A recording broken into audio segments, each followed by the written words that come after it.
April ৯ আগামী রমজানের আগেই জাতীয় নির্বাচন অনুষ্ঠানের প্রস্তাব দিয়েছেন বিএনপির ভারপ্রাপ্ত চেয়ারম্যান তারেক রহমান।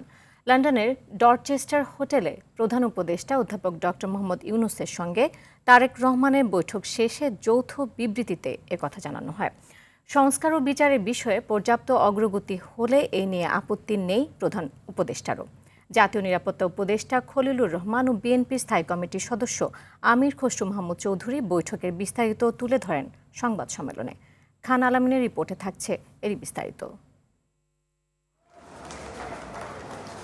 বহুল প্রত্যাশিত বৈঠকে অংশ নিতে স্থানীয় সময় সকাল ৯টার কিছুক্ষণ আগেই লন্ডনের ডরচেস্টার হোটেলে পৌঁছান বিএনপির ভারপ্রাপ্ত চেয়ারম্যান তারেক রহমান। প্রধান উপদেষ্টা ডক্টর মোহাম্মদ ইউনূস তাকে স্বাগত জানান।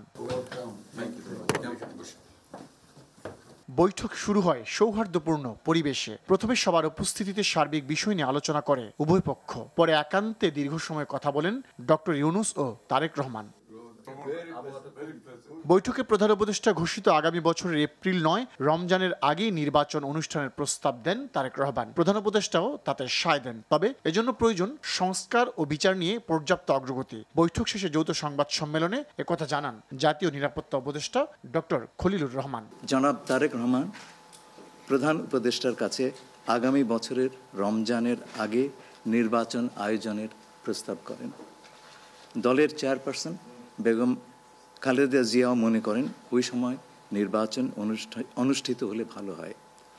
প্রধান উপদেষ্টা বলেন যে তিনি আগামী বছর এপ্রিলের প্রথমার্ধের মধ্যে নির্বাচন অনুষ্ঠানের ঘোষণা দিয়েছেন। সকল প্রস্তুতি সম্পন্ন করা গেলে ২০২৬ সালের রমজান শুরু হওয়ার আগের সপ্তাহেও নির্বাচন আয়োজন করা যেতে পারে এবং নির্বাচন কমিশন আমরা আশা করব শীঘ্রই একটা তারিখ ঘোষণা করবেন। বিএনপির স্থায়ী কমিটির সদস্য আমির খসরু মাহমুদ চৌধুরী বলেন, সংস্কার ও জুলাই সনদ হতে হবে ঐকমত্যের ভিত্তিতে। এ নিয়ে আলোচনা হয়েছে বৈঠকে। জুলাই সনদ নিয়ে তো অলরেডি আলোচনা চলছে দেশে, এবং এই ব্যাপারে আমাদের মধ্যে অলরেডি সিদ্ধান্ত আছে যে ঐকমত্যের ভিত্তিতে জুলাই সনদ হবে। ঐকমত্যের পরিপ্রেক্ষিতে আমরা সংস্কার এবং জুলাই সনদ দুটাই করব, এবং এটা আমি নিশ্চিত এটা খুব কম সময়ের মধ্যে আমরা সেই সিদ্ধান্ত নিতে পারি। তারেক রহমানের দেশে ফেরা নিয়ে আলোচনার প্রয়োজন নেই বলে জানান খসরু। বলেন, এ বিষয়ে সিদ্ধান্ত নেবেন তিনি নিজেই। এই ব্যাপারে আলোচনার কোনো প্রয়োজনীয়তা আছে বলে আমরা মনে করি না। তারেক রহমান সাহেব যখন ইচ্ছা উনি দেশে ফিরে যেতে পারবেন, সুতরাং এটা সিদ্ধান্ত উনি নেবেন সময় মতো। বৈঠক ফলপ্রসূ হয়েছে বলে জানায় উভয় পক্ষ।